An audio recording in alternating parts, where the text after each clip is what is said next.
This is your girl, sometimes your boy, Charlotte Carolina. We back with breaking news in Vallejo. Shout out to E40. What up, yo? We out here in Vallejo, and what had happened was, y'all know about the fires, the Kincaid fires. That's all part of this. Shout out to them. I hope everybody stays safe, and they need some more alert when this shit go down. But now we got a fire on a bridge. These niggas is feeling like Manhattan right now. What's gonna happen? What is going on? What the hell? Who did it?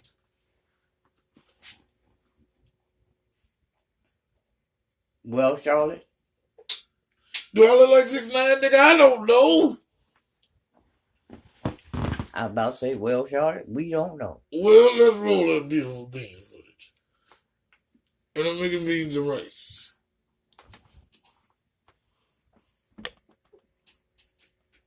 It is noon on the Pacific Coast, and we're following major breaking news impacting millions across Northern California. A major wildfire in Sonoma County forcing thousands out of their homes. Historic winds pushing these flames into neighborhoods, threatening some of the same communities that burned in the North Bay fires two years ago. Right. Now, those winds plus extremely dry fuel triggering the largest PG&E power shutoff in the history of California. Millions of people are without power as we speak, and they could be without power for days, but... That's right. We are following a new fire that started around 9 this morning in Vallejo near I-80. Now, the highway is shut down in both directions, closing the Carquinez Bridge. The Cal Maritime Academy is evacuating right now because the fire is so close. We haven't seen it get very close. We've also seen it get very close to homes. We have a crew on the way there now. They're working to get more information. And on the other side of the bridge, there is a 150-acre wildfire. There are evacuation orders in place in Contra Costa, on the Contra Costa side. Okay, we're up above Vallejo, and this is the area of interest. This is what's new. This is not the Kincaid fire that we've been talking about in Sonoma County since Wednesday night. This happened starting at just after 9 this morning. Why are we breaking into coverage of Formula One? This is some pretty serious stuff here. We'll get back to the Formula One race at 1 o'clock today. Apologies to those of you who tuned in for that. But I-80 is closed in both directions at the Carquinez Bridge area. These flames are coming up on traffic on I-80. You can see how close it is to Interstate 80. First of all, act like you in the video. Stop trying to be my brother. You know, niggas that play with their nails at the wrong time. Dude, do you know that... Do you know that everything they wrote in the man-made fictional Bible, right? Yeah. Both lies. That they make it happen on purpose? Just so they can say it's happening? Because they do these purge shootings, as I call them. Because one of my ex-friends used to say, I think they be playing certain things, and then when they get ready, they have these shooters go out and shoot things, right? It's already planted in their brain or some shit. Or through the DNA. So first you had the shooting in El Paso. El Paso! Then you got all of these niggas from ICE, right? Trying to lock everybody down and still owners that work at Home Depot or even look like to eat beans or anything like that. They're just locking them up. Then we had this nigga trying to build a wall, right? Yeah. Well, in concurrent to all of this happening. So then if they can't get them, they can't shoot them, right? Mm. They're going to burn it down, right? Mm. And then we the cause of climate change anyway, right? Right. So like quadruple times removed, we had something to do with this too, right? Yeah. Hit that play button for me real quick. If you are somehow involved in this, you know someone who is, we would love to hear from you. Give us a call at 844-765-NEWS. Again, 844-765-NEWS. Now, these flames are so close to 80. We're showing you pictures of this, and I think once we move off of this particular this clip of video, we're going to be able to show you the smoke along 80 from a higher vantage point. And indeed, here it is. This is Vallejo. And this, again, started at 9 o'clock this morning. It is burning along the coastal area of Vallejo into that harbor area This is the area that's near what used to be officially known as Cal Maritime Academy, but it's now CSU, Cal State University Maritime. And we're showing you this is 80. This is 80 right in the Vallejo area. And in a minute or a couple of seconds, there's the toll bridge. That's the toll bridge at the Carquinez Bridge, and you just see just above the toll bridge the flames burning right up to the I-80 area. This is why I-80 is closed in both directions at that area. So if you are heading towards San Francisco, don't plan on going on 80. And if you know people in San Francisco, maybe they just flew in, or they're coming back from a weekend away. They're going to have to find a different way to get back to the Sacramento area. This is the outskirts of what is known as Cal Maritime Academy. And the flames burning down, there's the research vessel right there docked, and you can see the flames. That's the campus. That's the campus of what is now CSU Maritime, burning right down to the level. We heard from Angela, who's a recent graduate of Cal Maritime, who said that she had been in touch. And this is the campus. So she had heard a couple of vehicles were on fire. 1,000 students go to this campus. And she said that as of just a little bit ago, 200 people students had been evacuated. That's right. That's right. And I mean, these are just impressive images that we're seeing. And as you mentioned even earlier, while CSU, the Maritime, this campus has been around for a very long time. So we're talking about a historic building that could potentially go up in flames, as we saw earlier this morning with one of the Soda Rock wineries. So a very sad sight to see this morning. That's the campus. That's what you're referencing, Mady. And just to the right of that campus, if we were to pan right, you'd see the Carquinez Bridge. So that gives you some ideas. We pan to the left here. All the buildings at the bottom of your screen are connected to CSU Maritime, and we're going up into the hills.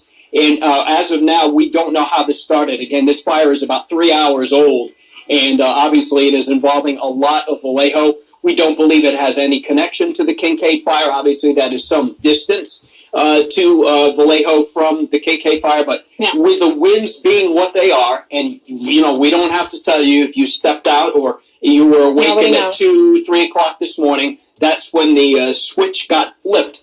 We went from about 6 miles per hour to about 15 miles per hour in terms of winds, and then the gusts 30 to 35 miles per hour. So we don't know how this one started, but we do know that wind is spreading this rather quickly. That's right. And, you mentioned about, that dramatic change in temperature. Yesterday, we were in the 80s. Today, we've had that dramatic change, plus all that wind that all of a sudden, as you said, just switched over. And some of the video that you were seeing there is just of people sending us, stuck in traffic, sending us that video. Now, some people want to know exactly what's going on with the highway, because you can see right there just some of the vehicles that are stuck on the bridge on the highway. Keep in mind that right now, 80 eastbound and westbound, they're both shut down. So the traffic is being directed to Highway 4. Now, this is also causing shutdowns on Highway 780, as well as the Magazine Street on-ramp and off-ramp are shut down. Sonoma on-ramp to westbound 80 is also shut down, as well as Willow on-ramp in Hercules to on eastbound 80 has also been shut down. You're looking at the map there. And as a matter of fact, do we have Tracy? Tracy? So, here you go. So thank you, Mady. Here's a look at Waze, and Waze does a really good job of kind of painting the picture.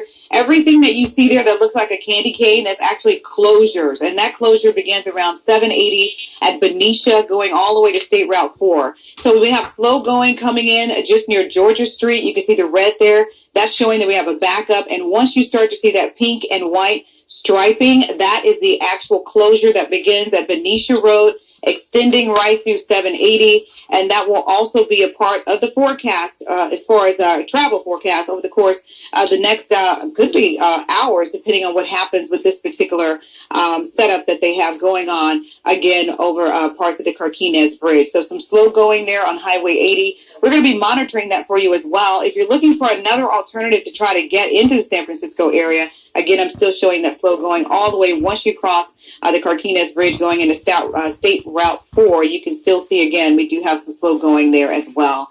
If you are looking for an alternative, you can always cut through Vallejo and take State Route 37, the one that goes through Sonoma. You don't see any slow going there. You'll take that one. You'll move all the way in through the Novato area. Eventually, you'll catch up with 101, and then that one will take you in to Sausalito, and then eventually you'll start to cross and go across the Golden Gate Bridge and pay a really nice toll there going into the Bay Area. So still got slow going again, Mady and Walt, especially when you have the Carquinez Bridge, but you do have an alternate if you do want to take 37 to get into San Francisco. All right, Tracy, thank you for that late information, because obviously the fire situation is greatly affecting traffic, as we're hearing from obviously 101, where the Kincaid fire is, and certainly on I-80, where this fire is burning in Vallejo. So this it's like a 2-for-1. It's a bad fire situation, and also when you shut down 80 in Carquinez, that is affecting hundreds of thousands of vehicles. And this is a Sunday where people are heading back to San Francisco or heading back to the greater Sacramento area after a weekend involving the Bay Area. That's right. And also, we want to say that Governor Newsom has already declared a statewide emergency due to the fires and the extreme weather conditions. Then we got a bridge fire. So, I like the rice like that, but I think it should be, I don't know. All right, so what do you think as we move on into the next video here? You think? I mean, they said they don't have anything to do with it. All these fires starting at the same time, around the same time. And then that wind is going to kick up all of them. It might become one big giant fire. Roll that beautiful beans footage.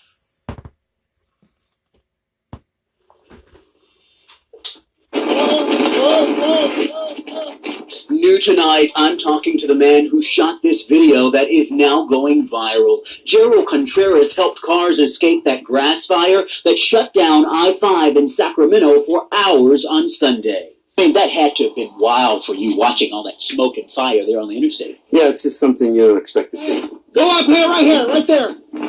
The median actually caught fire, and I think that's what really scared a lot of people. So a lot of the cars were trying to get away from the median in the center, and they were going to the shoulder, the right shoulder. And then the fire caught on the shoulder as well, and, they were trapped. People just had that unknown that was scaring them, and they wanted out. Go! Follow that car! There was a street. You couldn't see it from the freeway, but we were just telling which way to go through the field and to get to a regular street so they could get home. Go, follow the pole! Fortunately, everybody got out okay. There was nobody hurt other than a few cars. Just look at what was left of at least 3 cars after the drivers decided to make a run for it. Of course, Gerald recalls not everyone had that option, including a woman who called to thank him for his quick actions. She was paralyzed from the waist down, and so she didn't have an option of getting out and running. Come on, look out for the fire! And a lot of people don't realize how serious it was because they didn't see it up close, but it was pretty serious. Commentate, girl.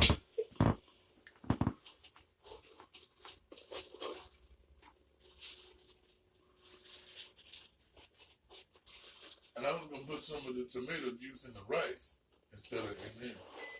Been a few days of fun for to push me out of California. It's been a few days of fun for siblings Emily and Bradley. From more time playing at home outside and at school. There's this flashlight that it helps you to look and you have to write, and it helps you to write. If only we could live life as a 4- and 5-year-old. But this power shutoff for grown-ups like their parents is nothing close to fun. You can't do your laundry. You can't use your refrigerator. You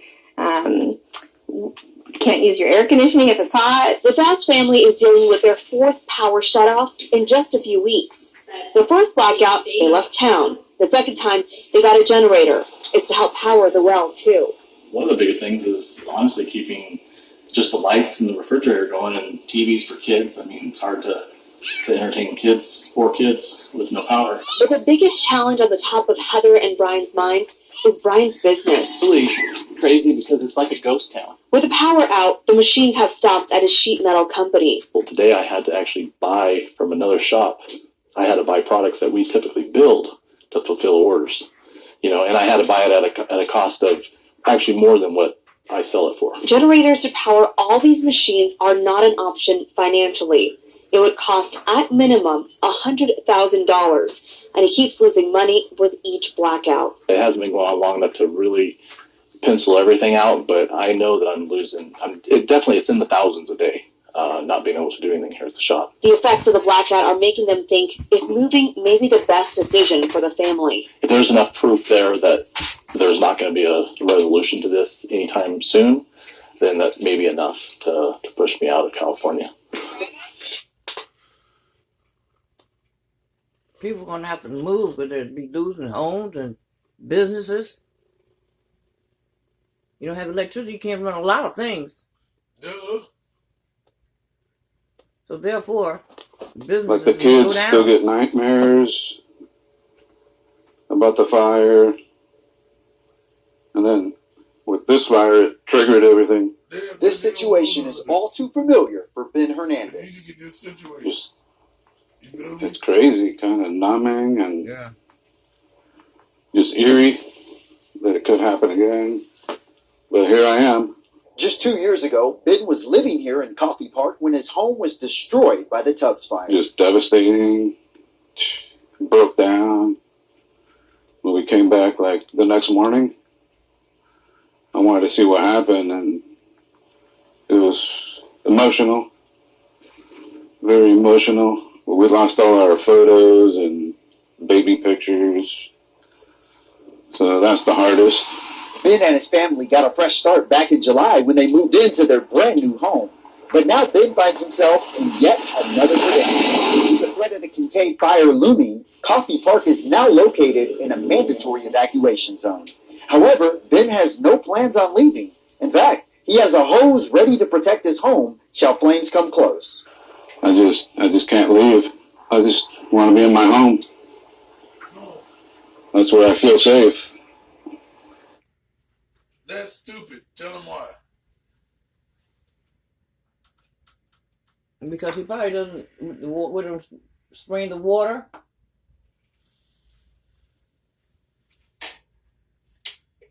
And if you can't say, then there's no need to try to say something that you may not be able to say. Of course, with the water thing, I mentioned why didn't they flood out the part in front of the fire? But they seem to say that it's per se not the fire, it's the tinder, or what do the little fire pieces that's floating, catching fires other places. But all these fires, like I said, are happening at the same time, which is kind of strange.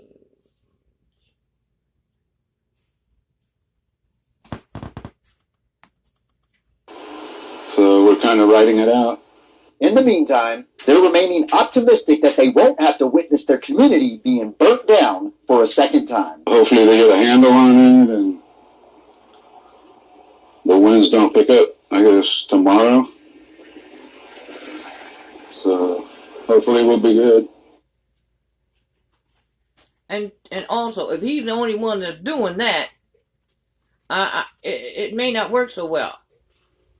Meanwhile, in Northern California, a massive wildfire is devastating the state's wine country. The Kincaid fire in Sonoma County doubled in size Sunday, fueled by heavy winds. The flames have already scorched an area roughly twice the size of San Francisco and is threatening 80,000 structures. Wilson Walker joins us now. He's a reporter for our San Francisco station, KPIX. Thank you so much for being with us. The fire doubled in just 24 hours. What are the conditions there in Sonoma County, and how bad is the damage? Well, for starters, the conditions today are far more favorable than the conditions that caused the fire to explode. As you mentioned on Sunday, we were up here in the early morning hours Sunday morning when winds cresting the mountaintops and ridges in this area hit 90 miles an hour. It caused the fire to just sort of explode down the ridge into the Anderson Valley and the Sonoma County wine country that many people may be familiar with. Those winds continued through much of the day yesterday and finally started. Well, work on your commentary because you can't get over. How many people are going to be homeless because of this. But you keep saying the same dumbass shit. I didn't say that. No, we know they have to get to die. No, because this is what I'm about to say. Check this out. You know, we need people to invest in themselves. Now, you might say, what does that mean? To invest in yourself as a working entity, not meaning that everybody materialistic, right? Because you know that's what that whole situation is. He's materialistic. Mm-hmm. Now, I can understand the photos and all that, right? Yeah. But what you gonna do with the hoes? What you gonna do with the hoes if what happened in Paradise happens in Kincaid and all over California? Yeah, but see what I was saying, if it's just him. What do you mean? It you got everybody, or most of the people around there, to wet things up. Then it might be different with one house just doing that. But I guess he's trying to play vigilante at the wrong goddamn time. I'm gonna save this house. Well, he lost his other house last year. No, I understand about the sentimental towers of all that, but nigga, let's be real here. We need to work on. Hold on.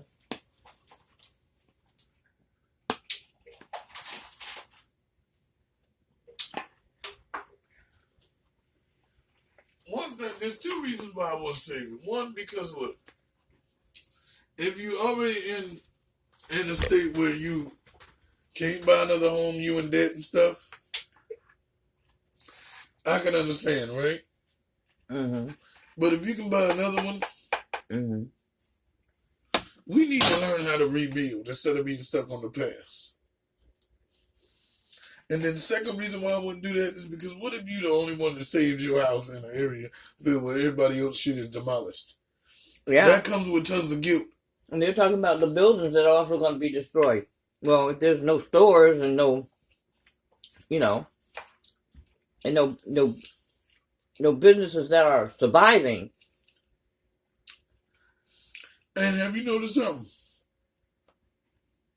I could be wrong. Most of them not when it comes to shit like this, but we're the president.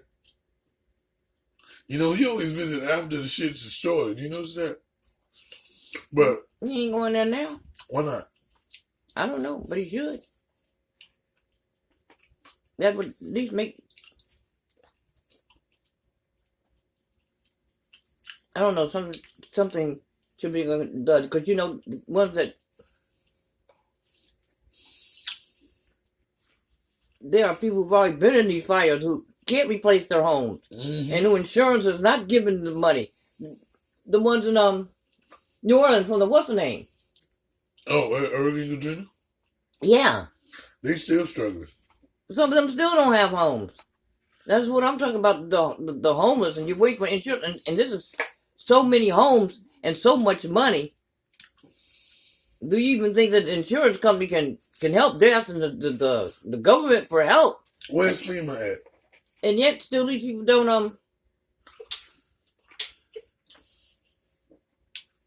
still don't get any help.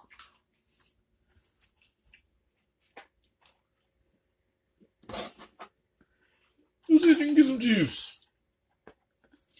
You know how you got something with some juice, and you let a nigga get some with the containers, and then they want to drink your juice? I ain't trying to drink Drinking juice ass bastard. Well, you asked me you want some juice when I was getting some juice. Well, you had to be like, give me a spoon. What's gonna get on the spoon? No, I did not. I got a fork in there. The spoon is placed on the side, y'all. You hand me the spoon first. And then he got a fork. Anyway, yeah, so we're gonna finish up with this clip, and y'all can like, comment, and subscribe. Like, you know what your girl, sometimes your boy, Charlie Carolina, you know my slogan and all that. Back off. So the real push of that fire, sort of overnight, Saturday through Sunday morning, late into the day, it has stopped for now. So the conditions certainly more favorable than the winds that caused the fire to just explode over the weekend. Well, the state's largest utility company, PG&E, has shut off power to residents to prevent more fires. Are those outages ongoing, and who's affected by them? Well, there are still 750,000 PG&E customers affected by them. Today, they did start to turn the power back on in some areas of the state where the wind event has passed. But hey, and who's live streaming this shit? If anybody out there, any YouTubers, anybody know anybody, just send it to my email, cripplecomedy, that's KRIPPLEKOMEDY at Gmail, man. Because I want to see some live footage, right? Yeah, shoot me now, Satan. Nigga, of the situation. Because, sometimes the news can sugarcoat and move things and green screen things and fake it, 690. You know how they do. There's damn straight nothing sugar about this. Why not? No, I'm saying the situation, the fires and all that. No, I'm not saying that. I know, you saying they sugarcoat it. No, they can report something that ain't happening. Mm. So I need, for the people that's there, to let me get some footage. And that's something I need to say on this video too. Niggas always complain about fake news, right? Yeah. Why don't we report the shit ourselves? Because that's what So that somebody should come on, and that's what YouTube was for, right? I know it's kind of hard for somebody to get on, but you want to let them know what's going on. That's what YouTube was for, you know what I'm saying? So we can get our own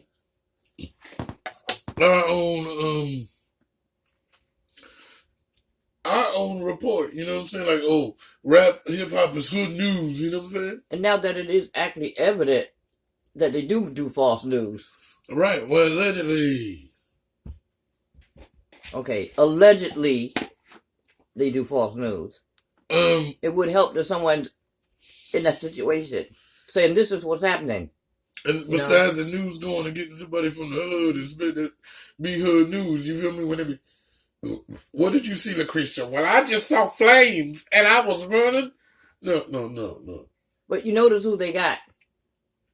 This guy who's, I'm going to stay and save my home. His home is not at the moment in danger.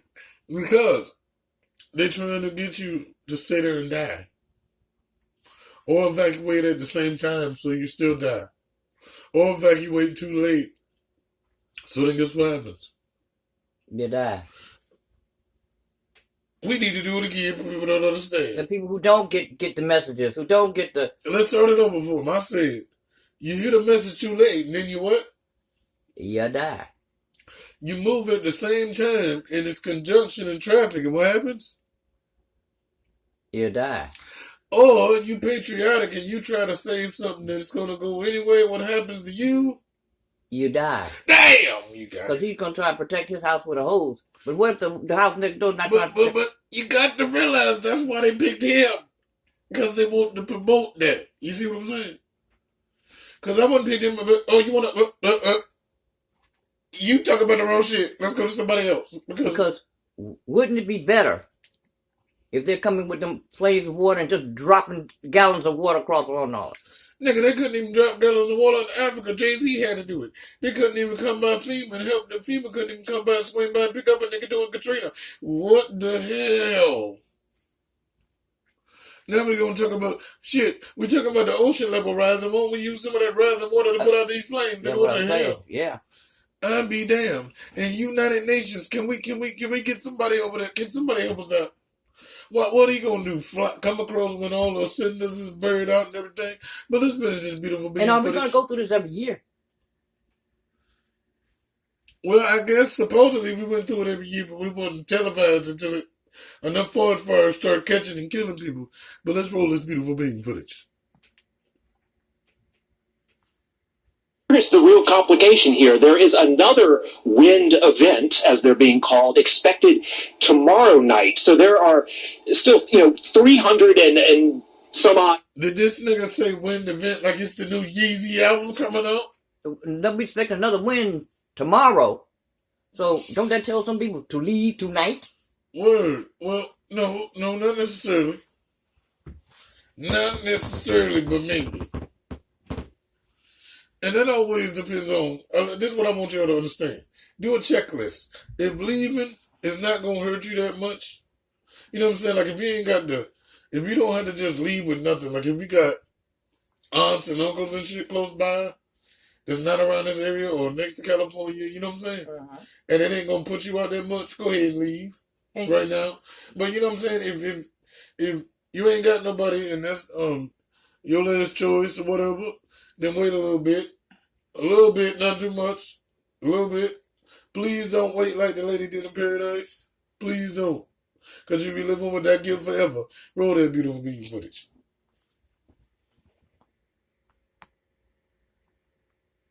1,000 customers in the dark because of the last wind event over the weekend.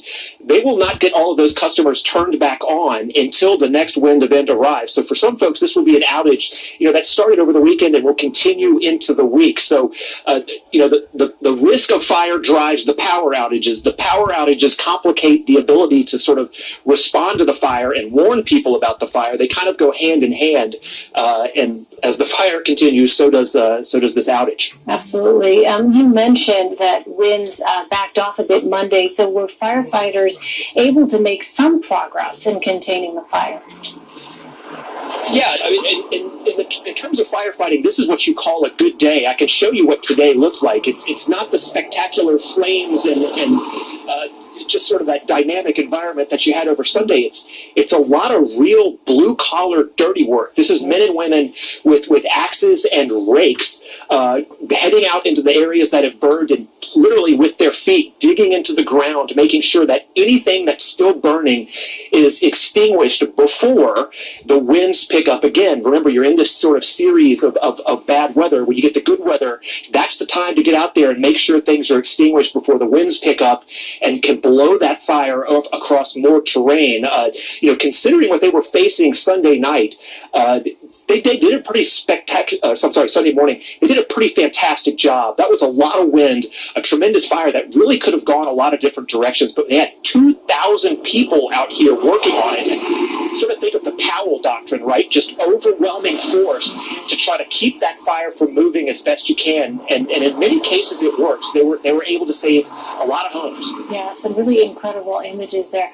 Wilson Walker for us. Wilson, thank you very much. Stay safe. Our next set of videos is gonna be Netflix, right? What we about to watch? It's with Kim Whitley in it, and we're gonna watch all the seasons. We're gonna binge watch it, come back with a video. Do you know my slogan?